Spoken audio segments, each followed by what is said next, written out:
നടത്തുന്ന പരീക്ഷകളിൽ ഏറ്റവും കൂടുതൽ നിയമനം നടത്തുന്ന പരീക്ഷ ഏതാണെന്ന് നിങ്ങൾക്ക് അറിയാമോ? അത് കമ്പനി ബോർഡ് അസിസ്റ്റന്റ് പരീക്ഷയാണ്. ഡിഗ്രി യോഗ്യതയുള്ളവർക്ക് വേണ്ടിയിട്ടുള്ള ഒരു സുവർണ അവസരമാണ് ഇനി വരാൻ പോകുന്ന നമ്മുടെ കമ്പനി ബോർഡ് അസിസ്റ്റന്റ് എക്സാം എന്ന് പറയുന്നത്, അല്ലെ? ഈ വർഷത്തെ ഇതുവരെയുള്ള ഏറ്റവും മികച്ച ഡിസ്കൗണ്ടുകളുമായി എൻട്രി ചെയ്ത ഈ ജൂൺ മാസം വരുന്നു. ജൂൺ മാസത്തിന്റെ പ്രത്യേകത നിങ്ങൾക്കറിയില്ലേ? പലരും ഡിഗ്രിയും പ്ലസ് ടു ഒക്കെ കഴിഞ്ഞ് ഇനി മുന്നോട്ട് എന്ത് എന്ന് ആലോചിച്ചിരിക്കുന്ന സമയമാണിത്. നിങ്ങളും ആ കൂട്ടത്തിൽ പെടുന്ന ഒരാളാണ്. ഒരു സർക്കാർ ജോലി എന്ന സ്വപ്നം നിങ്ങളുടെ ഉള്ളിൽ എവിടെയെങ്കിലും തലപൊക്കി തുടങ്ങിയിട്ടുണ്ടോ? എങ്കിൽ ഒരുപാട് എക്സാം നോട്ടിഫിക്കേഷനുകൾ ഈ മാസം പുറത്തു വരുന്നുണ്ട്. സോ ഒരു സർക്കാർ ജോലിക്ക് വേണ്ടി പ്രിപ്പയർ ചെയ്ത് തുടങ്ങാനുള്ള ഏറ്റവും കറക്റ്റ് ആയിട്ടുള്ള ടൈം ഇത് തന്നെയാണ്. മാത്രമല്ല, എൻട്രി എഡ്യൂഫെസ്റ്റിന്റെ ഭാഗമായി നിങ്ങളിപ്പോൾ ഏത് PSC കോഴ്സിൽ ചേർന്നാലും നിങ്ങൾക്ക് ലഭിക്കുവാൻ പോകുന്നത് ഏറ്റവും മികച്ച ഡിസ്കൗണ്ടുകളാണ്. അതെ, നിങ്ങൾക്ക് ഇതുവരെ കിട്ടിയതിൽ വെച്ച് ഏറ്റവും മികച്ച ഡിസ്കൗണ്ടുകൾ തന്നെ. സോ ഇനി നിങ്ങളുടെ താല്പര്യത്തിനനുസരിച്ചുള്ള പരീക്ഷകൾക്കായി തയ്യാറെടുക്കാം ഏറ്റവും കുറഞ്ഞ പ്രൈസിൽ. ഓർക്കുക, തയ്യാറെടുപ്പുകൾ ഇന്നേ തുടങ്ങിയാൽ ഉറപ്പായും അടുത്ത വർഷം ഇതേ സമയമാകുമ്പോൾ നിങ്ങൾ നിങ്ങളുടെ ഡ്രീം ജോബിൽ എത്തിപ്പെട്ടിട്ടുണ്ടാവും. സോ ഒട്ടും വൈകിക്കണ്ട, ഇപ്പോൾ തന്നെ രജിസ്റ്റർ ചെയ്യൂ. അപ്പോൾ ബാക്കിയുള്ള ഡിഗ്രി ലെവൽ ഹൈ പോസ്റ്റുകളൊക്കെ വെച്ച് നോക്കുമ്പോൾ അവിടെ നടക്കുന്ന നിയമനത്തിന്റെ ഒരു 3 ഇരട്ടി നിയമനമാണ് എവിടെ നടക്കുന്നത്? ഈ കമ്പനി ബോർഡ് അസിസ്റ്റന്റിന്റെ റാങ്ക് ലിസ്റ്റിൽ നിന്ന് നടക്കുന്നത്. അപ്പോൾ ഈ ഒരു പരീക്ഷയെ പറ്റിയിട്ടുള്ള അല്ലെങ്കിൽ ഈ ഒരു എക്സാമിനെ പറ്റിയിട്ടുള്ള നോട്ടിഫിക്കേഷന്റെ ഡീറ്റെയിൽസ്, അതിന്റെ അഡ്വൈസ് സ്റ്റാറ്റസ് തുടങ്ങിയ കാര്യങ്ങളാണ് നമ്മൾ ഇന്നത്തെ ഈ ഒരു വീഡിയോയിലൂടെ ഡിസ്കസ് ചെയ്യാനായിട്ട് പോകുന്നത്. അതിനു മുമ്പായിട്ട് വരാൻ പോകുന്ന PSC പരീക്ഷകൾ ഏതൊക്കെയാണെന്ന് ഞാനൊന്ന് പറഞ്ഞു തരട്ടെ. ഏതൊക്കെയാണ്? മെയിൻ ആയിട്ടും ഡിഗ്രി ലെവലിൽ നടക്കാൻ പോകുന്ന അല്ലെങ്കിൽ വരാൻ പോകുന്ന നോട്ടിഫിക്കേഷനുകൾ എന്ന് പറയുന്നത്, ഒന്ന് ഞാൻ നമ്മൾ പറയുന്ന ഈ കമ്പനി ബോർഡ് അസിസ്റ്റന്റ് എക്സാം തന്നെയാണ്. ഏത് പരീക്ഷ, ഇനി വരാൻ പോകുന്ന ഏത് പരീക്ഷകൾ വെച്ച് നോക്കിയാലും ഏറ്റവും ടോപ്പിലുള്ള ഒരു പരീക്ഷ തന്നെയാണ് കമ്പനി ബോർഡ് അസിസ്റ്റന്റ്. ഓക്കെ, അതുപോലെ തന്നെ യൂണിവേഴ്സിറ്റി അസിസ്റ്റന്റ്. നമുക്ക് ഇഷ്ടമുള്ള കുറെ ജോലികളാണ് യൂണിവേഴ്സിറ്റി അസിസ്റ്റന്റ്, സെക്രട്ടേറിയറ്റ് അസിസ്റ്റന്റ്, അങ്ങനെ തുടങ്ങിയ പരീക്ഷകൾ. കമ്പനി ബോർഡ് അസിസ്റ്റന്റ് എന്നുള്ള രീതിയിൽ നമ്മൾ അധികം പറയാറില്ല. പകരം അതെങ്ങനെയാണ്? KSFE കിട്ടി, KCB കിട്ടി എന്നൊക്കെ പറയത്തില്ലേ? അതൊക്കെ നടക്കുന്നത് ഏത് പരീക്ഷയിലൂടെയാണ്? യെസ്, കമ്പനി ബോർഡ് അസിസ്റ്റന്റിലൂടെയാണ്. ഏത് നടക്കുന്നത്? KSCB KSFE അങ്ങനെ തുടങ്ങിയ നമ്മുടെ കേരള വാട്ടർ അതോറിറ്റിയിലേക്കൊക്കെ അസിസ്റ്റന്റ് ആയിട്ടും ജൂനിയർ അസിസ്റ്റന്റ് ആയിട്ടും കാഷ്യർ ആയിട്ടൊക്കെ കയറുന്നത്. ഓക്കെ, അപ്പോ അവിടെ കമ്പനി ബോർഡ് അസിസ്റ്റന്റ് എന്നുള്ള പേര് നിങ്ങൾ അധികം കേട്ടിട്ടില്ലെങ്കിൽ അതിനുള്ള കാരണം അതാണ്. ഓക്കെ, അല്ലാതെ ഇപ്പം യൂണിവേഴ്സിറ്റി അസിസ്റ്റന്റ് പരീക്ഷ എഴുതുന്നവര് കയറുന്ന സമയത്ത് നിങ്ങൾ കേൾക്കും യൂണിവേഴ്സിറ്റി അസിസ്റ്റന്റ് ആയിട്ട് കിട്ടി അല്ലെങ്കിൽ സെക്രട്ടേറിയറ്റ് അസിസ്റ്റന്റ് ആയിട്ട് കിട്ടി എന്ന് കേൾക്കും, അല്ലെ? പക്ഷെ കമ്പനി ബോർഡ് അസിസ്റ്റന്റ് എന്ന് കേൾക്കുമ്പോൾ അവിടെ പല പൊതുമേഖലാ സ്ഥാപനങ്ങളിലേക്കാണ്, ഡിഫറെന്റ് ആയിട്ടുള്ള സ്ഥാപനങ്ങളിലേക്കാണ് അവിടെ നിയമനം നടത്തുന്നത്. സോ ആ ഒരു എക്സാമിന്റെ പേര് അവിടെ ഹൈലൈറ്റ് ചെയ്യത്തില്ല. പകരം KSCB അല്ലെങ്കിൽ KSFE അല്ലെങ്കിൽ കേരള വാട്ടർ അതോറിറ്റി, KMML അങ്ങനെയൊക്കെ ആയിരിക്കും കേൾക്കുന്നത്. ഓക്കെ, അപ്പൊ അതിനെ പറ്റിയിട്ടുള്ള കാര്യങ്ങളൊക്കെ നമുക്ക് പറയാം. അതുപോലെ തന്നെ ഡിഗ്രി ലെവലിൽ വരുന്ന അടുത്തൊരു പരീക്ഷയാണ് എക്സൈസ് ഇൻസ്പെക്ടർ എന്ന് പറയുന്നത്. ഓക്കെ, അപ്പോ ഈ 3 പ്രധാനപ്പെട്ട പരീക്ഷകളാണ് ഇനി വരാനായിട്ട് പോകുന്നത്. എപ്പോ വരും എന്നുള്ള കാര്യങ്ങളൊക്കെ നമുക്ക് ഈ ഒരു വീഡിയോയിലൂടെ ഡിസ്കസ് ചെയ്യാം. അതിനു മുമ്പായിട്ട് മറ്റുള്ള പരീക്ഷകൾ കൂടി നോക്കാം. ഇപ്പൊ ഡിഗ്രി യോഗ്യത ഉള്ളവർക്ക് ഏറ്റവും വമ്പൻ ചാൻസ് ആണ് കമ്പനി ബോർഡ് അസിസ്റ്റന്റ് എന്ന് ഞാൻ പറഞ്ഞു. ഇനി ഡിഗ്രി യോഗ്യത ഇല്ലാത്തവർക്കുള്ള ഒരു വമ്പൻ ചാൻസ് ഞാൻ പറയട്ടെ. അത് വരാൻ പോകുന്ന കമ്പനി ബോർഡ് LGS പരീക്ഷയാണ്. നമുക്ക് ഉടൻ തന്നെ പ്രതീക്ഷിക്കാം. അടുത്തതായിട്ട് വരാൻ പോകുന്ന നോട്ടിഫിക്കേഷൻ ഇത് തന്നെയാണ്, കമ്പനി ബോർഡ് LGS. അപ്പൊ 7th ക്വാളിഫൈഡ് ആയിട്ടുള്ള ഒരാൾക്ക് എന്ത് ചെയ്യാം? കമ്പനി ബോർഡ് LGSന് തയ്യാറെടുക്കാം. അത് ഡിഗ്രി യോഗ്യത ഉള്ളവർക്കും എഴുതാൻ സാധിക്കുന്ന ഒരു പരീക്ഷ തന്നെയാണ് കമ്പനി ബോർഡ് LGS. അവിടെയും നിയമനത്തിന്റെ എണ്ണം എന്ന് പറയുന്നത് വളരെ കൂടുതലാണ്. ഇപ്പോൾ തന്നെ ആ ഒരു ലിസ്റ്റിൽ നിന്ന്, കഴിഞ്ഞ തവണ വന്ന ആ ലിസ്റ്റിൽ നിന്ന് 2200-ലധികം ആൾക്കാർക്ക് അഡ്വൈസ് പോയി കഴിഞ്ഞു. ഇനിയും ആ ലിസ്റ്റിന് കാലാവധി ഉണ്ട്. അപ്പൊ 3000 അടുപ്പിച്ച ആൾക്കാരെ ആ ലിസ്റ്റിൽ നിന്നും എടുക്കും. ഓക്കെ, അപ്പൊ അങ്ങനെയാണ്, അത്രയും വേക്കൻസിയോട് കൂടി വരുന്ന ആ പോസ്റ്റുകളാണ് കമ്പനി ബോർഡ് LGSഉം കമ്പനി ബോർഡ് അസിസ്റ്റന്റും. ഓക്കെ, ഇനി അതല്ലാതെ വരുന്ന ബാക്കിയുള്ള പരീക്ഷകൾ ഏതൊക്കെയാണ്? VFA വരുന്നുണ്ട്, വില്ലേജ് ഫീൽഡ് അസിസ്റ്റന്റ് എക്സാം വരുന്നുണ്ട്, ബിവറേജ് LD വരുന്നുണ്ട്, അതുപോലെ തന്നെ ജയിലർ വരുന്നുണ്ട്. ഇതെല്ലാം ഇതിന്റെ കൂട്ടത്തിൽ തന്നെ വരുന്ന പരീക്ഷകളാണ്. ഓക്കെ, ആ ലിസ്റ്റുകളുടെ ഒക്കെ കാലാവധി അവസാനിക്കാറായിട്ടുണ്ട്. സോ ഉടനെ തന്നെ ഈ പരീക്ഷകളുടെ നോട്ടിഫിക്കേഷൻ നമുക്ക് പ്രതീക്ഷിക്കാം. അപ്പൊ നമ്മൾ ഇന്ന് ഡിസ്കസ് ചെയ്യാൻ പോകുന്നത് കമ്പനി ബോർഡ് അസിസ്റ്റന്റ് പരീക്ഷയെ പറ്റിയിട്ടാണ്. ഓക്കെ, അപ്പൊ കമ്പനി ബോർഡ് അസിസ്റ്റന്റ് പരീക്ഷയുടെ കഴിഞ്ഞ ആ എക്സാമിന്റെ സ്റ്റാറ്റസ് നമുക്കൊന്ന് നോക്കാം. അതായത് അത് വന്നത്, ആ ഒരു നോട്ടിഫിക്കേഷൻ വന്നത് 2022 ഈ 2022 വന്ന നോട്ടിഫിക്കേഷൻ പ്രകാരം 2023 അതിന്റെ പ്രിലിമിനറി പരീക്ഷയും മെയിൻസ് പരീക്ഷയും കഴിഞ്ഞ് അതിന്റെ ലിസ്റ്റ് 2024 മാർച്ച് മാസം 13 നിലവിൽ വരികയുണ്ടായി. അതായത് ഈ ഒരു ലിസ്റ്റിന്റെ കാലാവധി എന്ന് പറയുന്നത് 3 വർഷമാണ്. ഓക്കെ, 3 വർഷമാകുമ്പോൾ ഇവിടെ ലിസ്റ്റ് നിലവിൽ വന്നത് 2024 മാർച്ച് മാസം 13 ആണെങ്കിൽ ഈ ലിസ്റ്റ് അവസാനിക്കുന്നത് 2027 മാർച്ച് മാസം 13 ആകുമ്പോഴത്തേക്കും, 3 വർഷമാകുമ്പോഴത്തേക്കും എന്ത് ചെയ്യും, ആ ലിസ്റ്റ് അവസാനിക്കും. അപ്പോ അവിടെ 2027 ആ ഒരു പരീക്ഷ കഴിഞ്ഞു റാങ്ക് ലിസ്റ്റ് നിലവിൽ വരണമെങ്കിൽ 2026 ഇതിന്റെ പ്രിലിമിനറി പരീക്ഷയും മെയിൻസ് പരീക്ഷയും നടക്കേണ്ടതായിട്ടുണ്ട് അല്ലേ? അങ്ങനെയെങ്കിൽ ഇതിന്റെ നോട്ടിഫിക്കേഷൻ നമുക്ക് 2025 അവസാനമായിട്ട് പ്രതീക്ഷിക്കാം. ഓക്കെ, അപ്പൊ അങ്ങനെയാണ് ഇതിന്റെ സ്റ്റാറ്റസ് എന്ന് പറയുന്നത്. ഇനി പ്രധാനപ്പെട്ട ഒരു കാര്യം ഞാൻ പറഞ്ഞു, ഏറ്റവും കൂടുതൽ നിയമനം നടക്കുന്ന ഒരു പരീക്ഷയാണ് ഈ ഒരു കമ്പനി ബോർഡ് അസിസ്റ്റന്റ് പരീക്ഷ എന്ന് പറയുന്നത്. അപ്പോൾ ഇവിടെ നമ്മൾ മുമ്പത്തെ ആ നിയമന രീതികൾ അല്ലെങ്കിൽ എത്ര പേർക്ക് നിയമനങ്ങളൊക്കെ കിട്ടിയെന്ന് ചോദിച്ചു കഴിഞ്ഞാൽ ഇപ്പോൾ ഉള്ള ലിസ്റ്റിൽ നിന്നും ശ്രദ്ധിക്കുക, ഇപ്പോൾ നിലവിലുള്ളതാ 2024 മാർച്ച് മാസം 13 വന്ന ആ ലിസ്റ്റിൽ നിന്നും ഇപ്പോൾ തന്നെ ആകപ്പാട് ഇപ്പൊ എത്ര നാളായിട്ടുണ്ട്, 2025 അല്ലെ, 1 വർഷവും 3 മാസമേ ആയിട്ടുള്ളൂ. അപ്പോൾ തന്നെ അതിൽ നിന്നും 1391 അഡ്വൈസുകൾ പോയി കഴിഞ്ഞു. ഓക്കെ, അപ്പോ ഇതിന്റെ ലാസ്റ്റ് അഡ്വൈസ് പോയത് കണ്ടോ, 2025 ജൂൺ മാസം 10 ലാസ്റ്റ് അഡ്വൈസ്. അതായത് അവിടെ അഡ്വൈസുകൾ ഇങ്ങനെ ആ ലിസ്റ്റിൽ കിടക്കുന്നവർക്ക് ഇങ്ങനെ വന്നുകൊണ്ടിരിക്കുകയാണ്. ഓക്കെ, അപ്പോ ഇവിടെ ഇനിയും അതിനെന്തുണ്ട്, 3 വർഷമാണ് അതിന്റെ കാലാവധി. ഇപ്പോൾ 1 വർഷവും 3 മാസവും മാത്രമേ ആയിട്ടുള്ളൂ. അപ്പോ അവിടെ കിടക്കുന്ന ബാക്കിയുള്ളവർക്കും എന്ത് കിട്ടും, ഈ ഒരു പോസ്റ്റിലൂടെ ഉള്ള ജോലി ലഭിക്കും. ഓക്കെ, ഇനി ഈ പോസ്റ്റ് അല്ല, ഇനി ഇതിന് മുമ്പ് നടന്ന പരീക്ഷ ഉണ്ടല്ലോ, അതായത് 2019 നോട്ടിഫിക്കേഷൻ വന്ന 2019 നിലവിൽ വന്ന ലിസ്റ്റ് പ്രകാരം, ഓക്കെ, നോട്ടിഫിക്കേഷൻ വന്നല്ല, 2019 നിലവിൽ വന്ന ലിസ്റ്റ് പ്രകാരം എത്ര പേർക്ക് അഡ്വൈസ് കിട്ടിയെന്ന് അറിയാമോ? 3883 പേർക്കാണ് അഡ്വൈസ് കിട്ടിയത്. ഇത് ഒറിജിനൽ ഡേറ്റ ആണ്, ഇതിനകത്ത് കള്ളത്തരങ്ങളും കാര്യങ്ങളും ഒന്നുമില്ല. പല കാര്യങ്ങളും നമ്മൾ പറയുമ്പോൾ, കമ്പനി ബോർഡ് അസിസ്റ്റന്റിന്റെ കാര്യങ്ങളായിക്കോട്ടെ, യൂണിവേഴ്സിറ്റി അസിസ്റ്റന്റിന്റെ കാര്യങ്ങളായിക്കോട്ടെ, അവിടെ പറയുമ്പോൾ പല ആൾക്കാരും വന്ന് നമ്മുടെ കമന്റ് ചെയ്യാറുണ്ട്, ഇതൊക്കെ വെറുതെയാണ്, ഇത് പിൻവാതിൽ നിയമനം മാത്രമേ നടക്കുള്ളൂ, രാഷ്ട്രീയക്കാരുമായിട്ട് അടുപ്പം വേണം എങ്കിലേ ജോലി കിട്ടുള്ളൂ, അങ്ങനെയൊക്കെ ഒരുപാട് പേര് പറയും. അപ്പൊ നമ്മളെ ചുറ്റിനും ഒരുപാട് പേര് ഇരുന്ന് വിമർശിക്കത്തില്ലേ, നമ്മൾ PSC പഠിക്കുമ്പോൾ ഇതൊന്നും കിട്ടാൻ പോകുന്നില്ല, വേറെ വല്ല ജോലി നോക്കിക്കൂടെ എന്നൊക്കെ പറയുമ്പോൾ നമ്മൾ അത് ഒരു ചെവി കൂടെ കേട്ട് ഒരു ചെവി കൂടെ കളയത്തില്ലേ? ആ ഒരു രീതിയിൽ മാത്രം നിങ്ങൾ കണ്ടാൽ മതി. ആ നെഗറ്റീവ് കമന്റ്സിൽ നമ്മൾ ഫോക്കസ് ചെയ്ത് പോയി കഴിഞ്ഞാൽ നമ്മുടെ ഭാവി അവിടെ അവസാനിക്കുകയുള്ളൂ. അവർക്ക് അതിൽ നിന്ന് വലിയ നേട്ടങ്ങളൊന്നും കിട്ടത്തില്ല. അവര് ജസ്റ്റ് ഒരു കമന്റ് ചെയ്തിട്ട് അവർ അവരുടെ പാട്ടിന് പോകും. പക്ഷെ അത് കണ്ടിട്ട് അതിന് പിറകെ ഇത് സത്യമാണ്, വെറുതെ ഞാൻ ഇത് തയ്യാറെടുത്തിട്ട് കാര്യമില്ല എന്ന് പറഞ്ഞ് ഇരിക്കുന്നവരെന്ത് ചെയ്യും, അവരുടെ ആ ഒരു ലൈഫ് അവിടെ തീർന്നു, ആ സ്വപ്നവും കാര്യങ്ങളും എല്ലാം അവസാനിച്ചു. അതുകൊണ്ട് ആ നെഗറ്റീവ് കമന്റ്സും മറ്റുള്ള കാര്യങ്ങളും നിങ്ങൾ ശ്രദ്ധിക്കേണ്ട കാര്യമില്ല.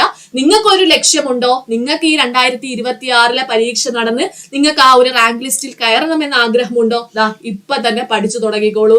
നോട്ടിഫിക്കേഷൻ വന്നതിന് ശേഷം പഠിക്കാം എന്നൊക്കെ പറഞ്ഞിരുന്നു കഴിഞ്ഞാൽ ഇപ്പൊ തന്നെ നമ്മുടെ ബാച്ചസ് ഒക്കെ സ്റ്റാർട്ട് ചെയ്തിട്ടുണ്ട്. അവര് നല്ല രീതിയിൽ തകർത്തിരുന്ന് പഠിക്കുകയാണ്, ഫുള്ളി ഡെഡിക്കേറ്റഡ് ആയിട്ടുള്ള പിള്ളേരാണ്. അപ്പൊ ഇവരൊക്കെ ആയിട്ടാണ് നിങ്ങൾ എന്ത് ചെയ്യാൻ പോകുന്നത്, കോമ്പറ്റീഷൻ ചെയ്യാനായിട്ട് പോകുന്നത്. അപ്പൊ ഒന്ന് ആലോചിച്ച് നോക്കിക്കേ, നോട്ടിഫിക്കേഷൻ വന്നതിന് ശേഷം പഠിച്ചു തുടങ്ങുന്ന ഒരാൾക്കായിരിക്കുമോ, അതിനു മുമ്പ് തന്നെ പഠിച്ചു കയറി വന്ന ഒരാൾക്കായിരിക്കുമോ പെട്ടെന്ന് ആ ഒരു റാങ്ക് ലിസ്റ്റിലേക്ക് കയറാൻ സാധിക്കുന്നത്? തീർച്ചയായിട്ടും നേരത്തെ പഠനം ആരംഭിച്ചവർക്കായിരിക്കും അല്ലെ. അതുകൊണ്ട് ഇനിയും വൈകിക്കണ്ട, ഇനി എത്രയും പെട്ടെന്ന് തന്നെ നിങ്ങൾ എന്ത് ചെയ്യുക, ഇതിനു വേണ്ടുന്ന പ്രിപ്പറേഷൻ സ്റ്റാർട്ട് ചെയ്യുക. ഡിഗ്രി ലെവൽ ഉള്ള നല്ല ഒരു പോസ്റ്റ് ആണ്, നല്ല ഒരു എക്സാം ആണ്, നിങ്ങൾക്ക് നല്ല ഉയർന്ന ഗ്രേഡിലേക്ക് തന്നെ കയറാൻ സാധിക്കുന്ന ഒരു പരീക്ഷയാണ്. അതുകൊണ്ട് ഇത് ആരും മിസ്സാക്കരുത്. ഈ വീഡിയോ എത്ര പേര് കാണുന്നുണ്ടോ, നിങ്ങൾക്ക് നിങ്ങളുടെ ലക്ഷ്യം ഒരു സർക്കാർ ജോലിയാണോ, ഈ ഒരു അവസരം പിന്നെ നമുക്ക് കിട്ടത്തില്ല. 2027 ഈ ഒരു ലിസ്റ്റ് നിലവിൽ വന്നു കഴിഞ്ഞാൽ അതിന്റെ കാലാവധി അവസാനിക്കുന്നത് 2030 അതിനുശേഷം നമുക്ക് ആ 2030 അടുപ്പിച്ച് പിന്നീട് എന്ത് ചെയ്തോളൂ, 2029 അതിന്റെ പരീക്ഷ നടക്കുള്ളൂ. അപ്പോഴേക്കും നമ്മൾ എന്ത് ചെയ്യും, ഏജ് ഓവർ ആയി പോകും. പിന്നെ അന്നിരുന്ന് വിഷമിച്ചിട്ടൊന്നും കാര്യമില്ല. അതുകൊണ്ട് ഒട്ടും സമയം കളയണ്ട, എത്രയും പെട്ടെന്ന് തന്നെ എന്ത് ചെയ്യുക, ഇതിനായിട്ട് തയ്യാറെടുക്കുക. ഇനി എക്സാം എപ്പോഴുണ്ടാകും, നോട്ടിഫിക്കേഷൻ എപ്പോൾ പ്രതീക്ഷിക്കാന്നൊക്കെ ഉള്ളതിന്റെ ഒരു ടെന്റേറ്റീവ് ഡേറ്റ്സ് ഞാൻ പറഞ്ഞു തരാം. ഓൾമോസ്റ്റ് ഞാൻ പറഞ്ഞല്ലോ 2027 ഏപ്രിലാണ്, ഏപ്രിൽ അല്ല മാർച്ചിലാണ് എന്ത് ചെയ്യേണ്ടത്, ഈ ഒരു ലിസ്റ്റ് നിലവിൽ വരേണ്ടതായിട്ടുള്ളത്. അപ്പൊ അതനുസരിച്ച് നമുക്കൊരു ഇതിന്റെ നോട്ടിഫിക്കേഷൻ 2025 ഡിസംബറിലൊക്കെ പ്രതീക്ഷിക്കാം. ഡിസംബർ 31 ഒരുപാട് നോട്ടിഫിക്കേഷൻ ഇട്ട് ഇപ്പൊ BS നല്ല സ്കോർ ചെയ്യാറുണ്ട് അല്ലെ. അപ്പൊ ഡിസംബർ 31 അല്ലെങ്കിൽ നവംബർ ഡിസംബർ ആ ഒരു സമയത്ത് 2025 തന്നെ നമുക്ക് എന്ത് ചെയ്യാം, ഇതിന്റെ നോട്ടിഫിക്കേഷൻ പ്രതീക്ഷിക്കാം. കമ്പനി ബോർഡ് അസിസ്റ്റന്റ് പരീക്ഷയുടെ നോട്ടിഫിക്കേഷൻ പ്രതീക്ഷിക്കാം. ഇനി അതിന്റെ പ്രിലിമിനറി പരീക്ഷ എപ്പോഴായിരിക്കും, 2026 മെയ് ജൂൺ മാസത്തിലായിരിക്കും എന്ത് നടക്കുന്നത്, ഇതിന്റെ പ്രിലിമിനറി പരീക്ഷ നടക്കുന്നത്. ഓക്കെ, അതിനുശേഷം മെയിൻസ് പരീക്ഷ ഉണ്ടാകും. സെപ്റ്റംബർ ഒക്ടോബർ സമയത്തായിരിക്കും എന്ത് നടക്കുന്നത്, ഇതിന്റെ മെയിൻസ് എക്സാം നടക്കുന്നത്. 2027 മാർച്ചിന് മുമ്പായിട്ട് റാങ്ക് ലിസ്റ്റ് നിലവിൽ വരും. അപ്പൊ ആ റാങ്ക് ലിസ്റ്റിന്റെ കാലാവധി എത്രയായിരിക്കും, 2030 വരെ ആയിരിക്കും ആ ഒരു റാങ്ക് ലിസ്റ്റിന്റെ കാലാവധി ആയിട്ട് വരുന്നത്. മനസ്സിലായോ? അപ്പൊ നിങ്ങൾക്ക് ഒരു ഐഡിയ കിട്ടിയല്ലോ എപ്പോഴായിരിക്കും എക്സാം, എന്നായിരിക്കും നോട്ടിഫിക്കേഷൻ വരുന്നത് എന്നുള്ളതിന്റെ ഒരു ജനറൽ ആയിട്ടുള്ള ഒരു ഐഡിയ കിട്ടിയല്ലോ. കറക്റ്റ് ഈ ഡേറ്റിൽ തന്നെ വരണമെന്നില്ല, PSCക്ക് അനുയോജ്യമായിട്ടുള്ള അവർ തീരുമാനിക്കുന്ന ഒരു ഡേറ്റ് അങ്ങോട്ടും ഇങ്ങോട്ടും ചെറിയ ചെറിയ വേരിയേഷൻ വരും, എന്നാൽ ഇതിന്റെ അപ്പുറത്തേക്ക് പോകത്തില്ല. ഓക്കെ, അപ്പൊ അത് നിങ്ങൾ മനസ്സിലാക്കി വെച്ചിരിക്കുക. അപ്പൊ അതിന് മുമ്പായിട്ട് ഒരു കാര്യം കൂടി, ഇതിന്റെ കൂടുതൽ ഡീറ്റെയിൽസിലേക്ക് നമുക്ക് പോകേണ്ടതായിട്ടുണ്ട്. അപ്പോ അഡ്വൈസ് സ്റ്റാറ്റസ് കാര്യങ്ങളൊക്കെ നമുക്ക് നോക്കാം. അതിന് മുമ്പായിട്ട് ഒരു കാര്യം നിങ്ങളോട് പറയാണ്, നമ്മുടെ ഈ ഒരു എക്സാം ബേസ് ചെയ്തുകൊണ്ടുള്ള ഒരു ഫൗണ്ടേഷൻ ബാച്ച് എന്ന് പറയുമ്പോൾ ഡിഗ്രി പ്രിലിമിനറി പരീക്ഷ നിങ്ങളെ ക്വാളിഫൈ ചെയ്യിപ്പിക്കുന്നതിന് വേണ്ടിയിട്ടുള്ള ഒരു ഫൗണ്ടേഷൻ ബാച്ച് നമ്മൾ ജൂൺ 18 ആരംഭിക്കുകയാണ്. അപ്പോ ഈ ഒരു ബാച്ച് എന്റെ സ്പെഷ്യൽ ബാച്ച് ആണ്. അവിടെ നിങ്ങൾക്ക് ഈ ഒരു പരീക്ഷ ക്രാക്ക് ചെയ്യുന്നതിന് വേണ്ടുന്ന എല്ലാ കാര്യങ്ങളും നിങ്ങൾക്ക് ഈ ഒരു ബാച്ചിലൂടെ ലഭിക്കും. വേറെ ഒന്നും ചെയ്യേണ്ട, നിങ്ങൾ തരുന്ന കാര്യങ്ങൾ മാത്രം പഠിക്കുക എന്നുള്ളത് മാത്രമാണ്. ഞാൻ ഒരു കാര്യം കൂടി പറയുന്നു, ഈ ഒരു ബാച്ചിലേക്ക് ജോയിൻ ചെയ്യണമെന്ന് ആഗ്രഹമുള്ളവർ പഠിക്കാൻ സമയമുള്ളവരായിരിക്കണം. ഒരു ദിവസം ഒരു 3 അല്ലെങ്കിൽ 4 മണിക്കൂറെങ്കിലും മാറ്റിവെക്കാൻ സാധിക്കുന്നവരായിരിക്കണം ബാച്ചിലേക്ക് വരേണ്ടത്. അത്രയും കാര്യങ്ങൾ നമുക്കൊരു ഡിഗ്രി ലെവൽ പരീക്ഷ ആയതുകൊണ്ട് തന്നെ നമുക്ക് അത്രയും കാര്യങ്ങൾ അവിടെ പഠിക്കേണ്ടതായിട്ടുണ്ട്. നമ്മൾ സാധാരണ LGS 10th ലെവൽ പരീക്ഷ പോലെയൊന്നും അല്ല. നമുക്ക് ഒരു വർഷമാണെങ്കിൽ തന്നെ എന്ത് ചെയ്യണം, അത്രത്തോളം കാര്യങ്ങൾ നമുക്ക് അവിടെ പഠിക്കേണ്ടതായിട്ടുണ്ട്. അപ്പൊ പഠിക്കാൻ വേണ്ടുന്ന എല്ലാ സഹായങ്ങളും, എല്ലാ ക്ലാസ്സുകളും, എല്ലാ നോട്ടുകളും, എല്ലാ ക്വസ്റ്റ്യൻസ്, മോഡൽ എക്സാംസ് തുടങ്ങിയ എല്ലാ കാര്യങ്ങളും നിങ്ങൾക്ക് ഈ ഒരു ബാച്ചിലൂടെ ലഭിക്കും. ബാച്ചിനെ കുറിച്ചുള്ള കൂടുതൽ ഡീറ്റെയിൽസ് ഞാൻ ഈ വീഡിയോയുടെ അവസാനം പറയാം. ഓക്കെ, അപ്പൊ ഇതാണ് ജൂൺ 18 ആണ്. അപ്പൊ ജൂൺ 18 ശേഷം ഒരു 19 വരെ ആയിരിക്കും ലാസ്റ്റ് അഡ്മിഷൻ എടുക്കുന്നത്. അതിനുശേഷം അഡ്മിഷൻ കിട്ടത്തില്ല. ഓക്കെ, കഴിഞ്ഞ തവണയും ബാച്ചസ് ഒക്കെ സ്റ്റാർട്ട് ചെയ്തിട്ട് അവസാനം വന്നിട്ട് ജോയിൻ ചെയ്യണമെന്ന് പറഞ്ഞവരുണ്ടായിരുന്നു. സോ അവർക്ക് നമുക്കൊരു ലിമിറ്റ് ഉണ്ട്, ഒരു 200-നപ്പുറത്തേക്ക് ഒരു ബാച്ചിലേക്ക് ആളിനെ എടുക്കത്തില്ല. ഓക്കെ, അതുകൊണ്ട് നിങ്ങൾ പിന്നീട് അത്രയും ഒരു 1-2 മാസം പിന്നീട് കാത്തിരിക്കേണ്ടതായിട്ട് വരും അടുത്ത ബാച്ചിലേക്ക് വരാൻ, അല്ലെങ്കിൽ മറ്റുള്ള ഫാക്കൽറ്റീസിന്റെ ബാച്ചിലേക്ക് നിങ്ങൾ ജോയിൻ ചെയ്യേണ്ടതായിട്ട് വരും. ഓക്കെ, അപ്പോൾ പറയുന്നു ജൂൺ 18 ആണ് ലാസ്റ്റ് ഡേറ്റ്. അപ്പൊ നിങ്ങൾക്ക് ഇപ്പം നമ്മുടെ എൻട്രിയിൽ എജു ഫെസ്റ്റ് നടന്നുകൊണ്ടിരിക്കുകയാണ്. അപ്പോൾ എല്ലാ ബാച്ചസിനും, എല്ലാ ക്ലാസ്സസിനും, എല്ലാ കോഴ്സിനും എന്തുണ്ട്, നല്ല രീതിയിൽ ഓഫേഴ്സ് 50% ഓഫ് ഒക്കെ ഉണ്ട്. സോ ഈ സമയം നിങ്ങൾ മാക്സിമം യൂട്ടിലൈസ് ചെയ്യുകയാണെങ്കിൽ നമുക്ക് ഒരു വർഷം നല്ല തകർത്ത് പഠിക്കാം. ഓക്കെ, എന്റെ കൂടെ ഫുൾ മെന്റർഷിപ്പില് എല്ലാ കാര്യങ്ങളും നിങ്ങൾക്ക് കിട്ടിക്കൊണ്ടുള്ള ഒരു കിടിലം ബാച്ച് ആണിത്. സോ നിങ്ങൾ മിസ്സാക്കരുത്. മിസ്സാക്കി കഴിഞ്ഞാൽ നമുക്ക് നമ്മൾ ഒരുപാട് കാര്യങ്ങൾ ഇവിടെ ചെയ്യുന്നുണ്ട്, അതൊക്കെ ഞാൻ ലാസ്റ്റ് പറഞ്ഞു തരാം. ഓക്കെ, അപ്പൊ എക്സാമിന് വേണ്ടുന്ന എല്ലാ കാര്യങ്ങളും നിങ്ങൾക്ക് ഈ ഒരു ബാച്ചിലൂടെ ലഭിക്കും. ഓക്കെ, അപ്പൊ അതിന് മുമ്പായിട്ട് നമുക്ക് ഈ കമ്പനി ബോർഡ് അസിസ്റ്റന്റിന്റെ കുറച്ച് കാര്യങ്ങൾ കൂടി നോക്കാനായിട്ടുണ്ട്. എന്ത് തരത്തിലുള്ള ജോബാണിത്? ഓക്കെ, നമ്മൾ പറഞ്ഞല്ലോ കമ്പനി ബോർഡാണ്. സോ ഇത് നിങ്ങൾക്കറിയാം, ക്വാളിഫിക്കേഷൻ എന്ന് പറയുന്നത് എനി ഡിഗ്രി ആണ്. ഡിഗ്രി യോഗ്യത ഉള്ളവർക്കുള്ള ഒരു പരീക്ഷയാണ്.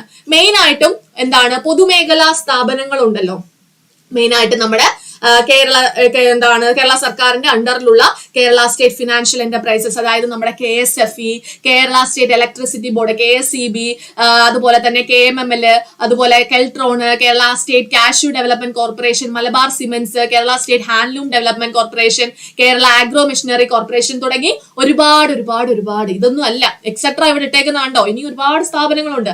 അവിടത്തേക്കൊക്കെ ഉള്ള junior assistant, cashier, assistant grade 2, clerk, time keeper, senior assistant, junior clerk, assistant, അങ്ങനെ തുടങ്ങിയ പോസ്റ്റുകളിലേക്ക് ആണ് ഈ ഒരു പരീക്ഷ നടക്കുന്നത്. ഓക്കെ, അപ്പൊ ഇവിടെ പോസ്റ്റുകളെല്ലാം അവരായിരിക്കും നമുക്ക് തീരുമാനിച്ചു തരുന്നത്. നമ്മൾ ഈ പരീക്ഷ ക്രാക്ക് ചെയ്യുക എന്നുള്ളത് മാത്രമാണ്. നമ്മൾ ഏത് പൊതുമേഖലാ സ്ഥാപനത്താണ് കിട്ടുന്നതെന്നും അവിടെ ഏത് പോസ്റ്റ് ഒക്കെ ആണെന്നുള്ളത് PSC തന്നെ ആയിരിക്കും തീരുമാനിക്കുന്നത്. അപ്പൊ അതിലേക്ക് നമ്മൾ കൂടുതൽ കോൺസെൻട്രേറ്റ് ചെയ്യേണ്ട കാര്യം വരുന്നില്ല.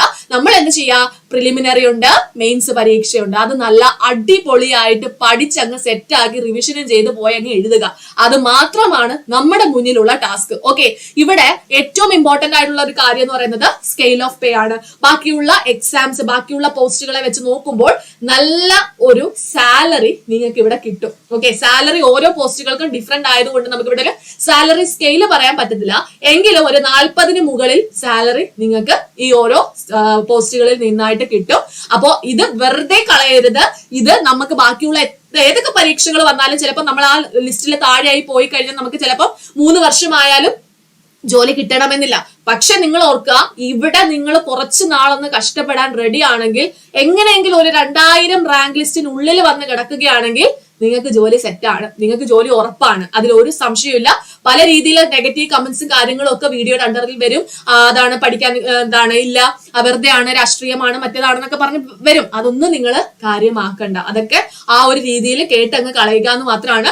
ജോലി നേടി പോകുന്നവരൊന്നും തിരിച്ചിങ്ങോട്ട് വന്നിട്ട് ഞങ്ങൾക്ക് ജോലി കിട്ടിയെന്ന് പറയത്തില്ല. കാരണം അവർക്ക് അതിന് സമയമില്ല. അവർ ജോലി വേറൊരു ലെവലിലേക്ക് പോയി. പിന്നെ ഇവിടെ ഇരിക്കുന്നവർ ആരൊക്കെ ആയിരിക്കും? ഇതേപോലെ ജോലി കിട്ടാത്തവരും, ജോലി ലിസ്റ്റിൽ വന്നിട്ട് അഡ്വൈസ് കിട്ടാതെ പോയവരും, അങ്ങനെയൊക്കെ ഉള്ളവരായിരിക്കും. അപ്പൊ അവരുടെ വിഷമം കൊണ്ട് വേറെ ആരും ഇനി അങ്ങോട്ട് കയറണ്ട എന്നുള്ള ഉദ്ദേശത്തോടു കൂടിയായിരിക്കും അവർ വന്ന് ഓരോ കമന്റ്സ് ഇടുന്നത്. പിന്നെ വേറൊരു കാര്യമുണ്ട്, പല രാഷ്ട്രീയ പാർട്ടിക്കാരും വന്നിട്ട് എന്ത് ചെയ്യും, തിരിച്ചു വന്നിട്ട് കമന്റ് ചെയ്യും. അപ്പൊ അതൊക്കെ ആ രീതിയിൽ നമ്മൾ മനസ്സിലാക്കി, അത് അങ്ങനെയാണ് എന്നുള്ള യാഥാർത്ഥ്യം മനസ്സിലാക്കി എന്ത് ചെയ്യാം, മുന്നോട്ട് പോവുക. നെഗറ്റീവ് കമന്റ്സിൽ വീണ് നമ്മുടെ ഭാവി കൊണ്ട് കളയാതെ ഇരിക്കുക. ഓക്കെ, അപ്പൊ അതാണ് അതിനെ പറ്റി പറയാനുള്ളത്. അതുപോലെ നമ്മൾ പറഞ്ഞു ക്വാളിഫിക്കേഷൻ എനി ഡിഗ്രി ആണ്. ഇനി ഏജ് ലിമിറ്റിന്റെ കാര്യത്തിൽ നിങ്ങൾക്കൊരു സംശയം വരും. ഏജ് ലിമിറ്റ് ജനറൽ ആൾക്കാർക്ക് 36 വയസ്സാണ്. OBCക്ക് ആണെങ്കിൽ 39. ഓക്കെ, 3 വർഷം ഒരു എക്സ്ട്രാ ഇതുണ്ടല്ലോ.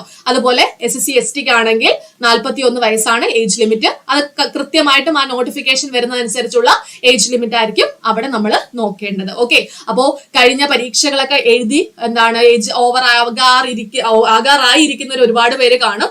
അപ്പൊ അവർക്കൊക്കെ ഒരു വമ്പൻ ചാൻസ് ആണ്. ഇപ്പൊ നോട്ടിഫിക്കേഷൻ വന്നാൽ നോട്ടിഫിക്കേഷൻ വരുന്ന സമയത്തുള്ള ഡേറ്റ് ആണ് നമ്മൾ നോക്കുന്നത്. ഓക്കെ, അപ്പം അത് എക്സാം പിന്നെ ആയാലും നമ്മളെ ഏജ് ഓവർ ആയാലും കുഴപ്പമില്ല.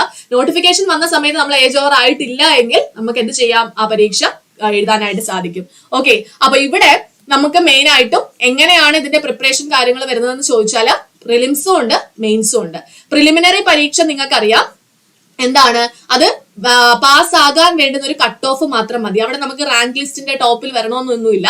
നമുക്ക് ഇവിടത്തെ പരീക്ഷ, ഫസ്റ്റ് പ്രിലിമിനറി പരീക്ഷ എന്ന് പറയുമ്പോഴത്തേക്കും എന്താണ്, അവിടെ കട്ട് ഓഫിൽ എത്തണം എന്നുള്ള ടാസ്ക് മാത്രമേ ഉള്ളൂ. മെയിൻസിലാണ് നമ്മൾ ടോപ്പിൽ എത്തേണ്ടത് നമ്മൾ ചിന്തിക്കേണ്ടത്, അല്ലെ? അപ്പൊ ഇവിടെ നമുക്ക് മെയിൻ ആയിട്ട് പഠിക്കാനുള്ളത് history, geography, economics, civics, Indian constitution, arts, sports, literature, computer, അതുപോലെ science and technology, maths, English, Malayalam.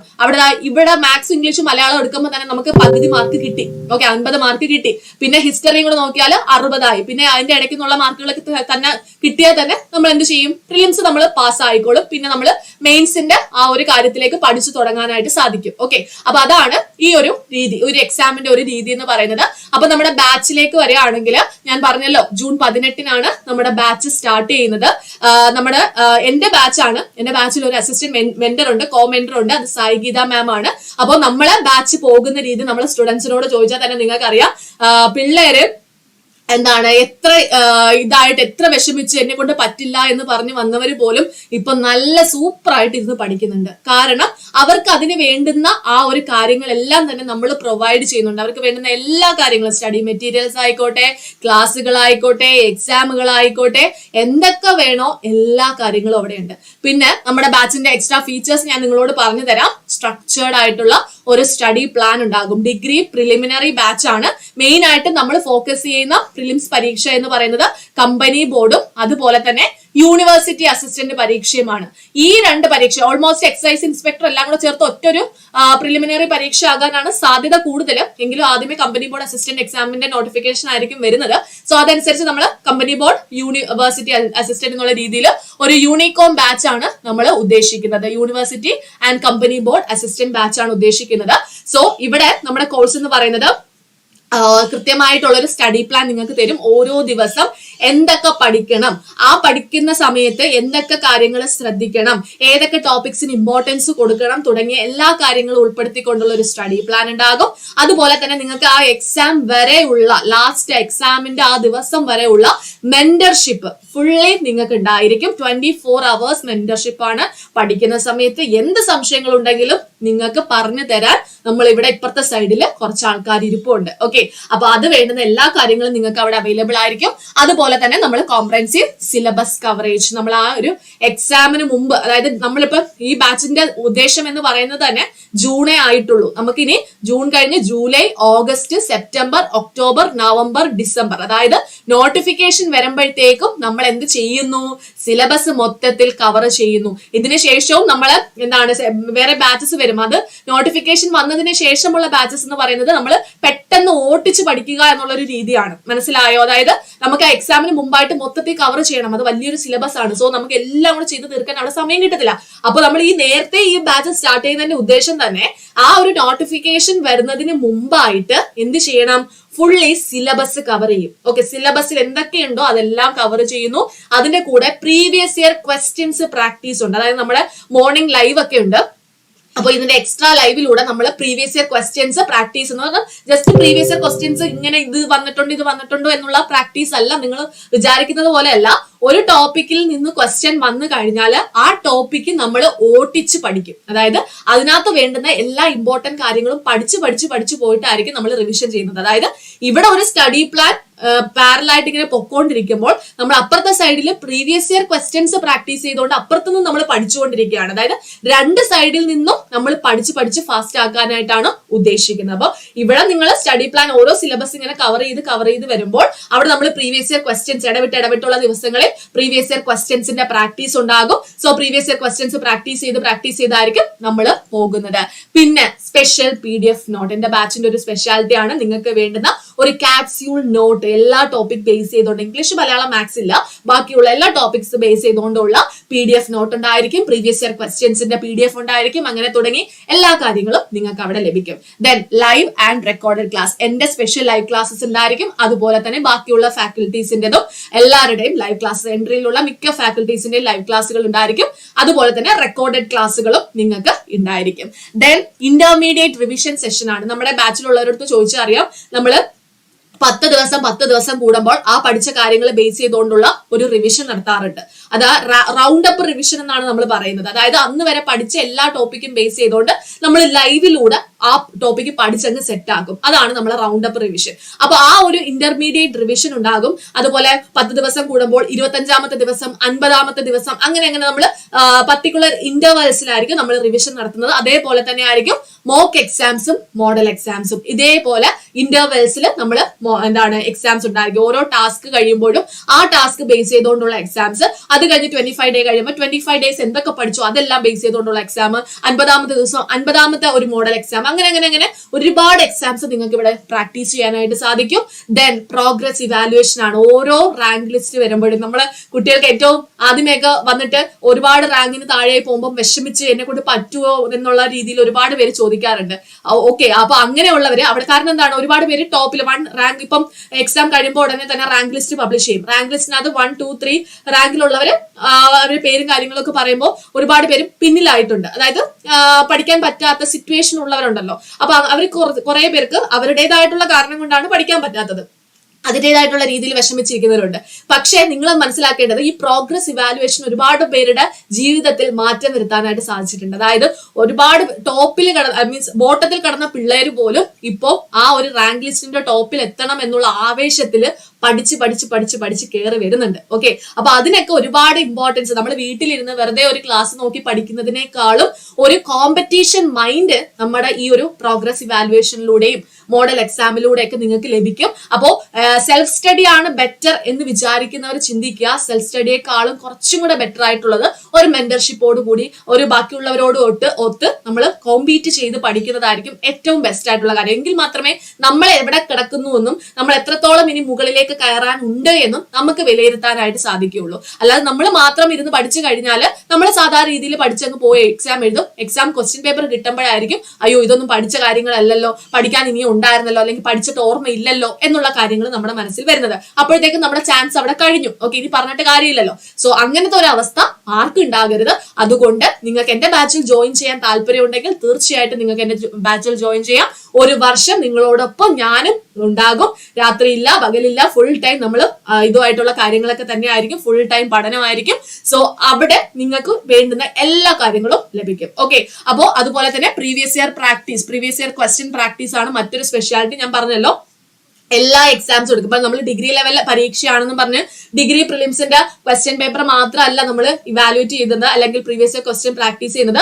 നമ്മൾ 10th മെയിൻസിൻ്റെത്, അതുപോലെ +2 മെയിൻസിൻ്റെത്, അതുപോലെ UPSC പ്രിലിമിനറി പരീക്ഷയുടേത്, ഇതെല്ലാം നമ്മൾ എന്ത് ചെയ്യും? Previous year question practice section ഉണ്ടായിരിക്കും. ഓക്കെ, അപ്പോ പറയുന്നു ജൂൺ 18 നമ്മുടെ ബാച്ച് സ്റ്റാർട്ട് ചെയ്യുന്നത്. അതിനപ്പുറത്തേക്ക് നമ്മൾ പോയി കഴിഞ്ഞാൽ നിങ്ങൾ 18 ബാച്ച് സ്റ്റാർട്ട് ആവുകയും ചെയ്യും. വീണ്ടും കുറെ ദിവസം കഴിഞ്ഞ് ഓരോരുത്തർ ജോയിൻ ചെയ്യുമ്പോഴത്തേക്കും അത്രയും പോർഷൻ പിന്നീട് പെൻഡിങ് ആവുകയും ചെയ്യും. സോ നിങ്ങൾക്ക് ജോയിൻ ചെയ്യാൻ താല്പര്യമുണ്ടെങ്കിൽ സമയം വൈകാതെ ജോയിൻ ചെയ്യാം. നിങ്ങൾക്ക് EMI ഓപ്ഷൻ, ഇപ്പൊ ഫുൾ എമൗണ്ട് അടയ്ക്കാൻ പറ്റാത്തവരാണ്, കൂടുതൽ സ്റ്റുഡൻസ് ആകുമ്പോൾ അങ്ങനെ ആയിരിക്കുമല്ലോ. സോ ഫുൾ എമൗണ്ട് അടയ്ക്കാൻ പറ്റാത്തവർക്ക് EMI ഓപ്ഷൻ ഒക്കെ അവൈലബിൾ ആണ്. നിങ്ങൾക്ക് അതെല്ലാം മാക്സിമം യൂട്ടിലൈസ് ചെയ്യാവുന്നതാണ്. ഓക്കെ, അപ്പോ നമുക്ക് വീണ്ടും കാണാം. Thank you.